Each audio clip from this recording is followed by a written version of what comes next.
Muy buenas tardes, amigos. Bienvenidos a una nueva edición de este programa Carabedos. Hoy, esta semana, vamos a abordar un tema muy importante. Es un tema que hemos escuchado y hemos venido mencionando en varios programas.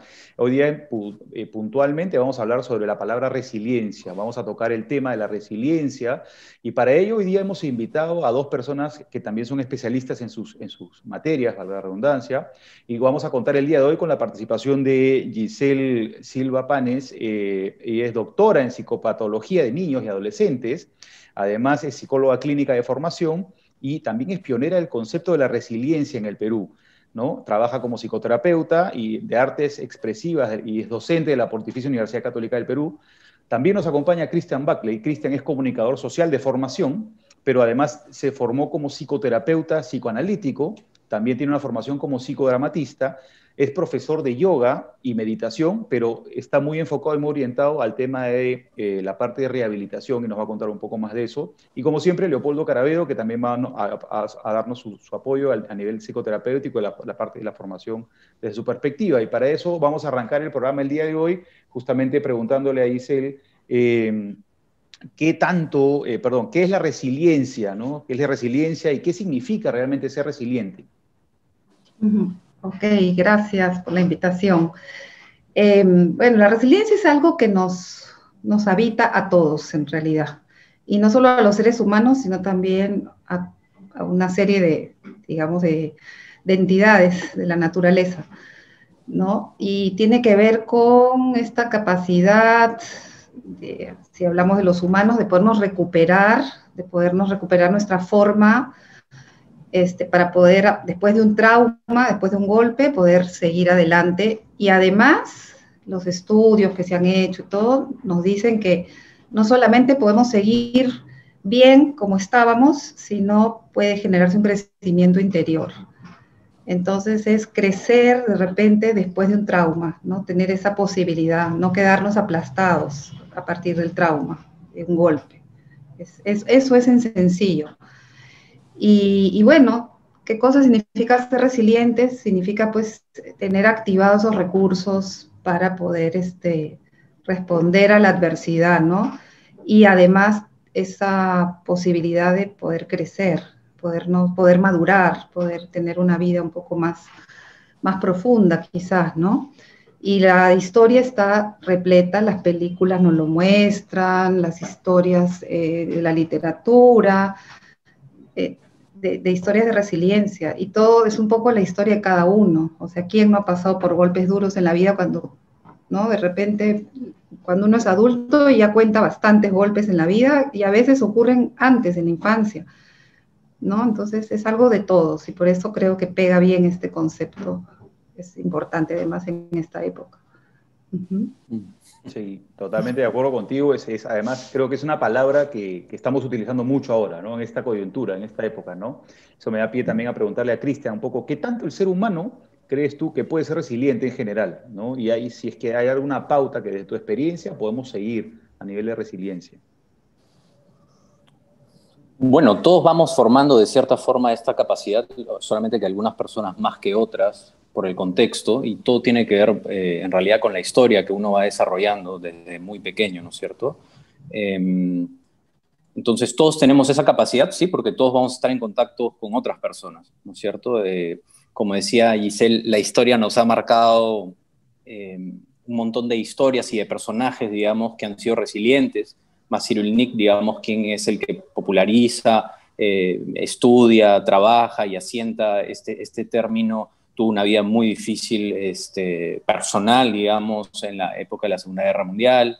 Tim Guénard, por ejemplo, un educador francés también, una persona muy, muy, muy sufrida, digamos, que uno pensaría que no tiene solución, encontró tutores de la resiliencia a lo largo de su vida y él pudo salir adelante, ¿no es cierto?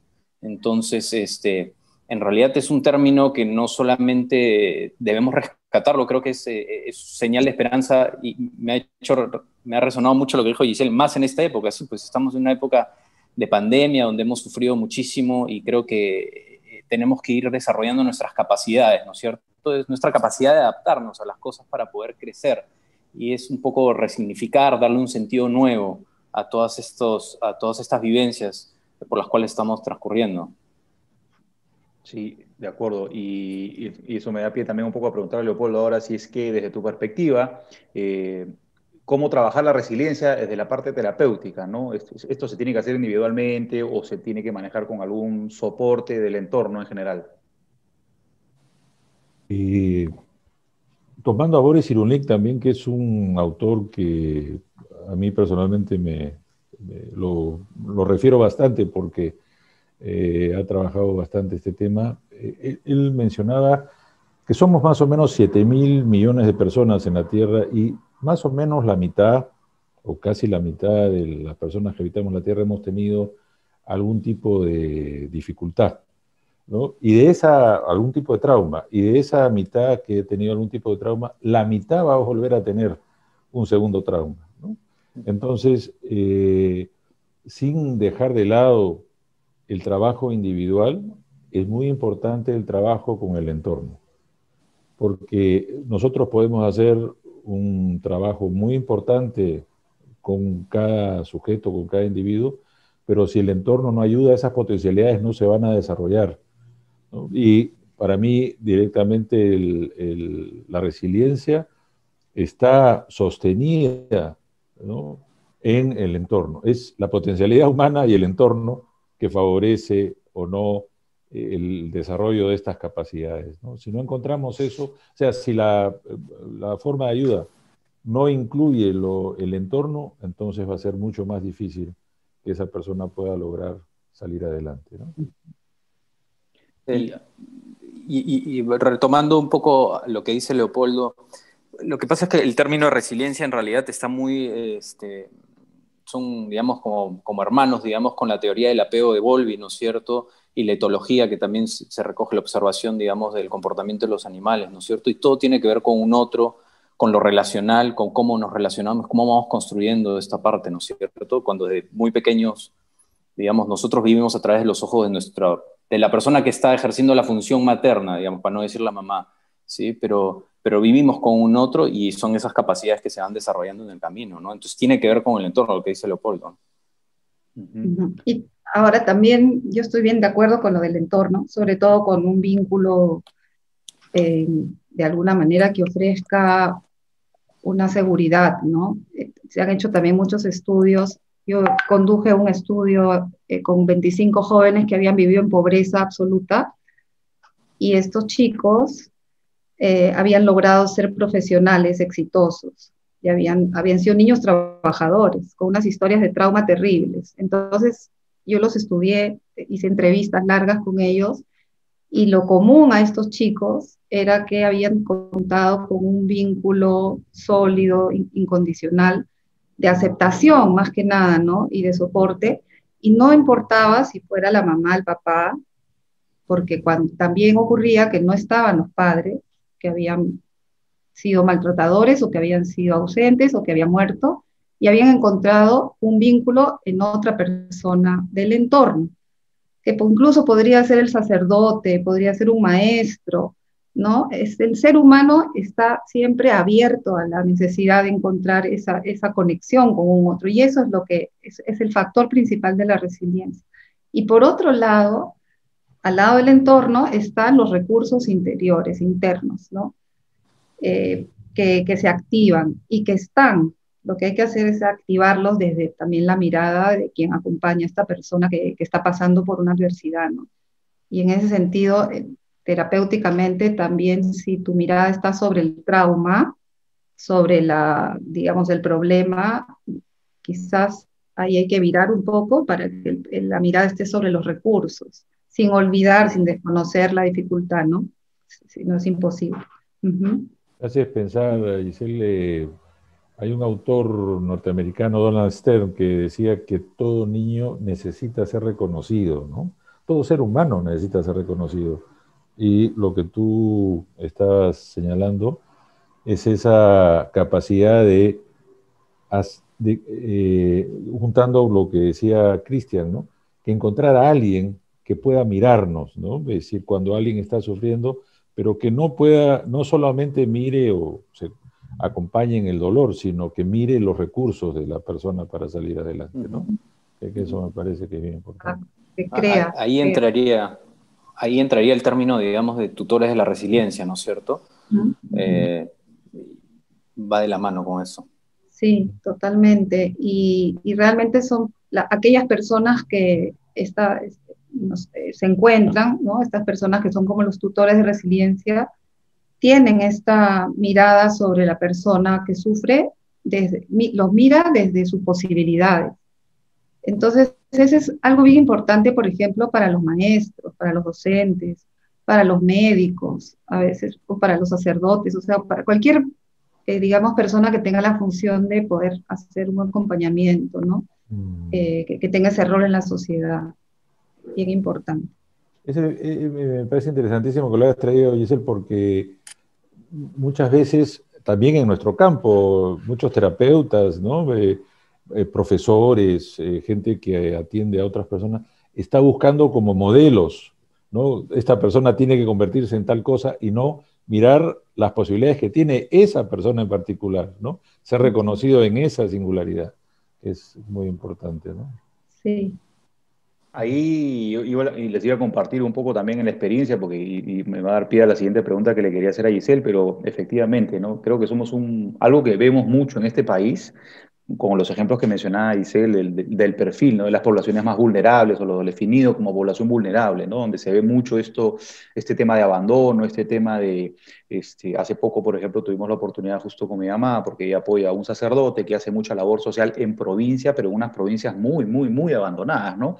Y el sacerdote, hablando justamente de una de las posibilidades de que sea una persona de un mentor resiliente de alguna manera, nos mandaba algunas fotos, algunas imágenes de niños que, por ejemplo, ambos, padre y madre, habían muerto, sin embargo, la misma comunidad los había absorbido como parte de su entorno y como parte de sus tutores, ¿no? Los niños finalmente seguían viviendo solos en su casa, pero la comunidad de alguna manera se hacía cargo de que no les falte por lo menos ir al colegio, comer y vestirse, ¿no? Y eso me da pie también, Gisela, a preguntarte esta siguiente pregunta, que si es que somos realmente una sociedad resiliente, ¿no? ¿Cómo nos podemos definir como sociedad?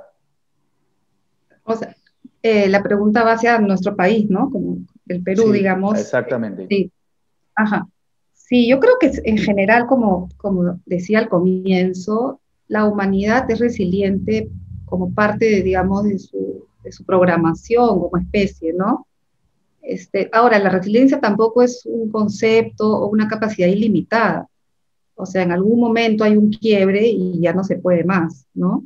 No somos superhombres o supermujeres, pero creo que en general todo ser humano, toda sociedad tiene, ¿no? Estos recursos para recuperarse y fortalecerse y aprender a partir de la adversidad, del trauma.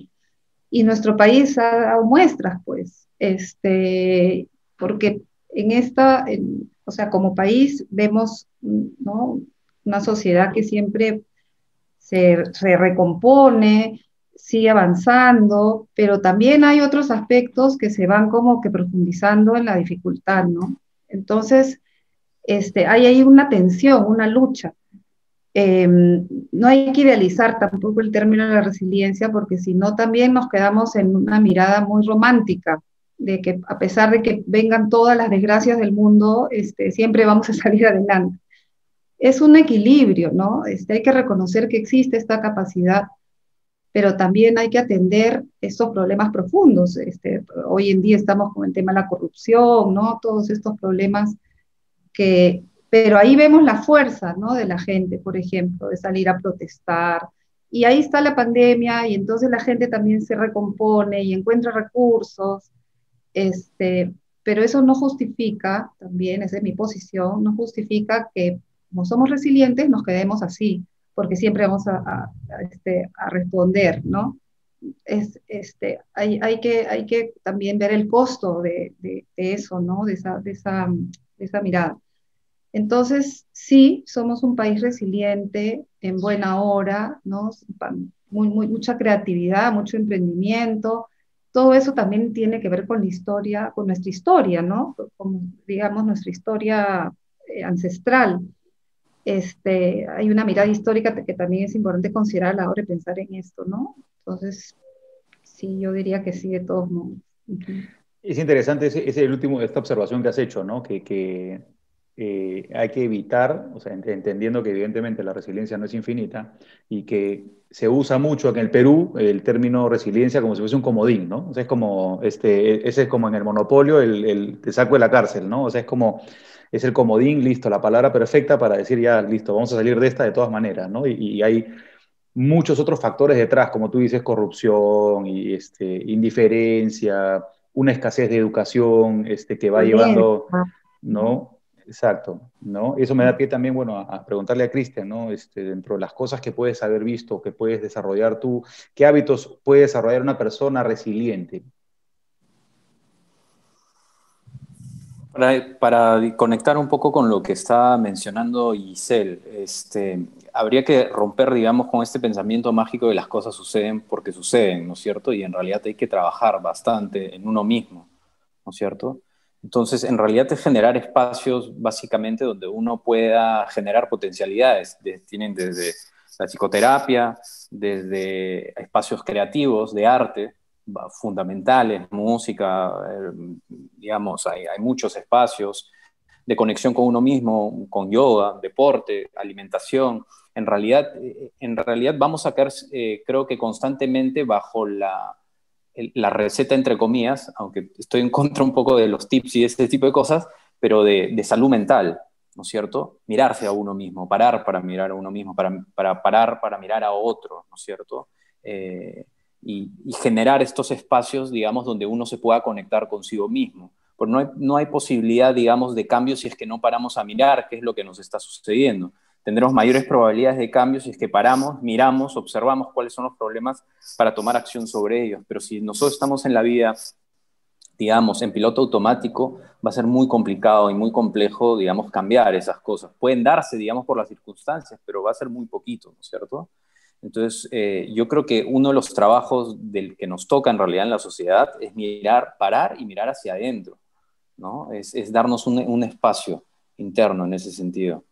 Y hay posibilidades infinitas, poesía, música, pintura, salir a conversar con alguien, ¿sí? Estamos encerrados, la importancia de salir a conversar con alguien, de darse un abrazo con alguien, desde cosas tan pequeñas, ¿no es cierto?, que puedan generar espacios de comunicación y de relación con otro, ¿no? Porque finalmente la resiliencia se va construyendo también desde el otro, con el otro, ¿no es cierto?, con la mirada del otro. Es muy importante eso.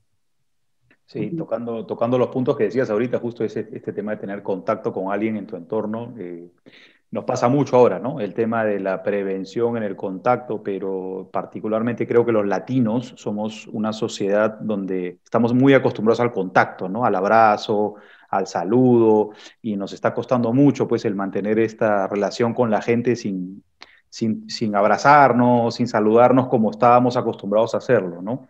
Me da pie también a preguntarle a Leopoldo qué características puede tener realmente una persona resiliente, ¿no? Si hay algún rasgo que se pueda decir que lo define, ¿no?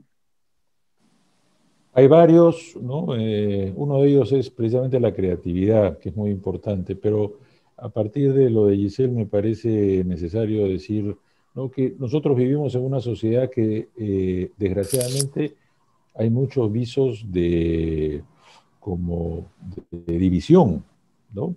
Y que hay cosas que yo pienso no se han trabajado desde la época de la violencia extrema en el país y que se han dejado en esa línea que decía Giselle, bueno, ya nos los arreglaremos, ¿no? Y no ha habido un esfuerzo de volvernos a conectar entre nosotros. Y yo diría, más bien lo que se opone a la resiliencia es el miedo, ¿no? Porque es el miedo el que ha generado y mantiene, me preocupa, ¿no?, estas señales de tanta agresividad que estamos sintiendo en muchos medios y no estamos dedicando esfuerzos a construir puentes de relación donde nos podamos ver como personas, ¿no?, como personas que tienen sentimiento y pensamiento, y eso es lo que va a favorecer la resiliencia, ¿no? Porque si buscar ese equilibrio, como decía Giselle, entre esas fuerzas que hay en toda sociedad y en todo ser humano, ¿no? Esas fuerzas que integran y esas fuerzas que desintegran, ¿no? Entonces hay que buscar un equilibrio entre esos espacios para poder conectarnos y construirnos como nación y como país, ¿no? Porque si no, nos vamos a quedar en definiciones bonitas, pero que no tengan aplicabilidad, y lo que Gisela hace, lo que Cristian, yo, lo que estamos tratando de hacer a través de este espacio es precisamente hacer consciente a la gente que hay que construir esos espacios, ¿no? Ujú. Yo quería añadir también una imagen, ¿no? Que es que como seres humanos vamos haciendo como un banco de recursos desde que nacemos. Es como que vamos acumulando experiencias positivas, si es que las tenemos. Y estas experiencias positivas básicamente están relacionadas con los vínculos humanos, ¿no? Que tenemos con nuestra madre, nuestro padre, nuestra familia. Y entonces, qué importante es que se pueda generar un colchón, como si fuera un banco, ¿no? Un colchón, uno dice, para las épocas flacas necesito mi colchón de plata, ¿no? Para poder afrontar, eso decimos para afrontar cosas, digamos, financieras. Y con la parte emocional es igual, o sea, necesito un colchón de experiencias positivas que me permitan después tomar ese capital para poder enfrentar momentos duros, ¿no? Entonces ahí es bien importante el papel de las personas que tenemos incidencia sobre, por ejemplo, la educación a padres, a madres, las políticas educativas que tengan que ver con justamente fortalecer a los, ¿no? Esta idea. En RPP, por ejemplo, hacen una campaña hace mucho tiempo para fortalecer el apego entre madre y niño, ¿no? Entonces, eso es súper bueno, ¿no? Entonces, así, o sea, la sociedad civil, que podamos desarrollar como país una mirada donde realmente ese tema de lo que es salud emocional, de lo que es cultura psicológica, realmente sea algo que nos atraviese como sociedad. No lo tenemos desarrollado, ¿no? Por eso que es importante este programa, ¿no? Y por otro lado, también las personas son resilientes cuando pueden ejercer sus capacidades, o sea, cuando pueden experimentar el darle forma a su realidad. O sea, se sienten con poder para darle forma, sea cual sea la realidad que les toque vivir, pero dar una forma, ¿no? Y allí entonces viene toda la importancia de que se le proporcione a los niños, a los adolescentes o a los adultos espacios para que puedan ellos experimentar qué cosa es el dar forma a lo que le toca. Y el arte es uno de los espacios donde damos forma a la materia a través de nuestras manos, nuestra voz, nuestro cuerpo, ¿no? Bailando. Se experimenta eso. Y también dar forma a través de otras capacidades que podamos tener. Entonces, estos programas sociales, y ahí añadía un poco el estudio que les cuento sobre los jóvenes, estos chicos, al lado de tener a una persona que les había ofrecido esta aceptación, también reportaban que habían tenido espacios para conocer sus propias capacidades, talleres, ¿no? De arte, talleres en general, donde podían ellos sentir que eran capaces de poder desarrollar una serie de aspectos. Entonces eso devuelve esa fuerza. Y a la hora que viene un huaico encima, sale esa experiencia de haber sido capaz, en micro, en chiquitito, de haber dado forma a algo, ¿no? Y de que uno va a poder dar forma a esa circunstancia también adversa. Eso quería añadir. Bueno, está muy bien. Y efectivamente, bueno, como vemos en el programa, y como lo acaba de mencionar Giselle, esto es un tema que podría tocarse por horas, porque creo que hay mucha evidencia y mucha carne, como decíamos al principio, ¿no? En tu experiencia, sobre todo lo que se puede trabajar, sobre todo en una sociedad como la peruana, ¿no? Que viene muy golpeada en general por muchos aspectos, ¿no? Naturales, sociales, políticos, etcétera, etcétera, como quieras llamarlo, y hay para sacar por todos lados. Y bueno, eso es parte de la idea del programa finalmente, ¿no? Poder abordar temas puntuales y poder ver la manera de ayudar a las personas con estas entrevistas que puedan ayudar a dar algunas pautas para poder ayudar a las personas. Pero bueno, yo quiero agradecerles a los dos, a Cristian y a Giselle, y quiero invitarlos, ya estamos en esta parte final del programa, quiero invitarlos a que nos den sus últimas palabras de cierre y algunas recomendaciones también, donde podemos tener más información de ustedes, etcétera, etcétera. Y quería invitar a Giselle para sus palabras de cierre. Bueno. No, yo estoy muy, muy agradecida y siempre muy dispuesta a contribuir a que se difundan, lo más importante. Y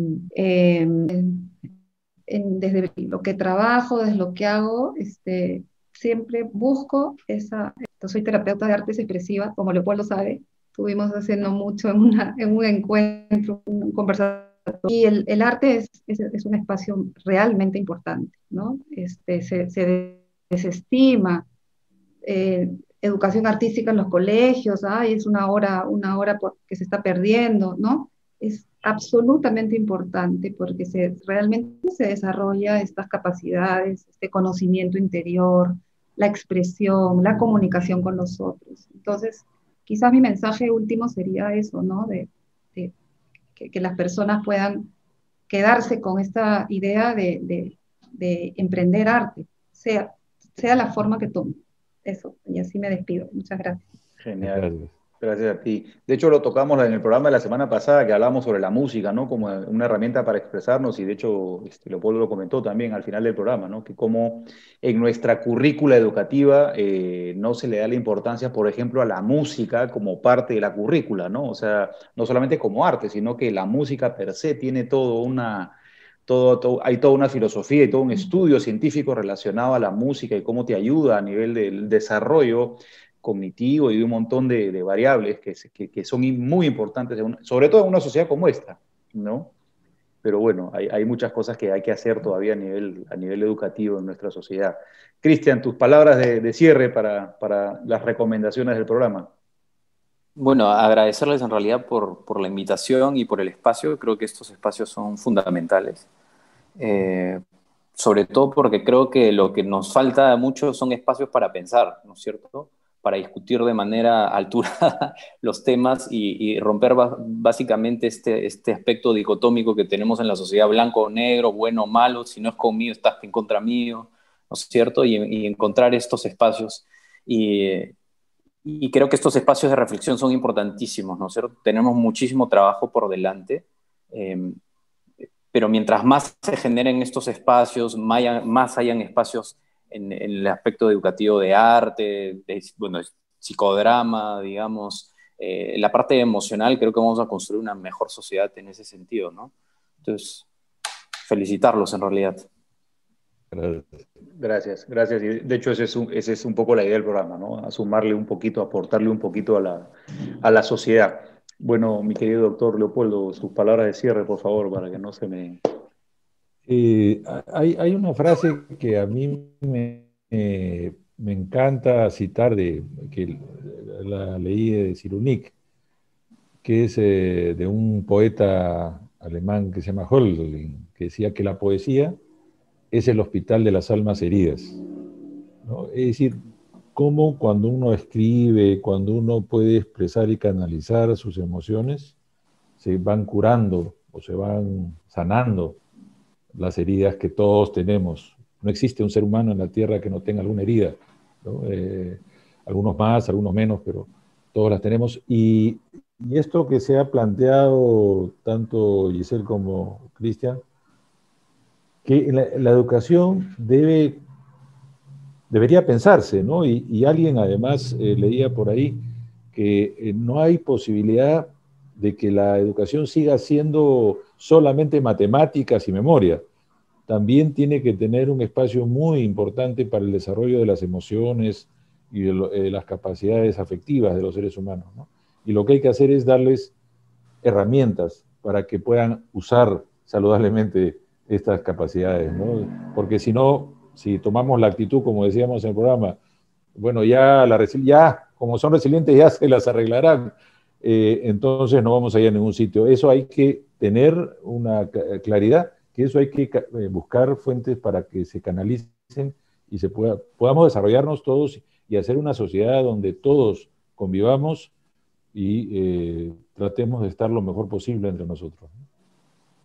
Es verdad, es verdad. Nos vamos con esa última reflexión en todo caso. Y bueno, Nuevamente yo agradecerles a ambos, a Cristian y a Isel, por su participación el día de hoy en el programa. Igual los vamos a comprometer nuevamente en algún otro programa, seguramente a participar también. Yo creo que, como han visto, un poco la idea del programa es llevar toda esta información. Hay mucho material por tratar y por desarrollar aún, así que quedan comprometidos para algún otro programa más adelante.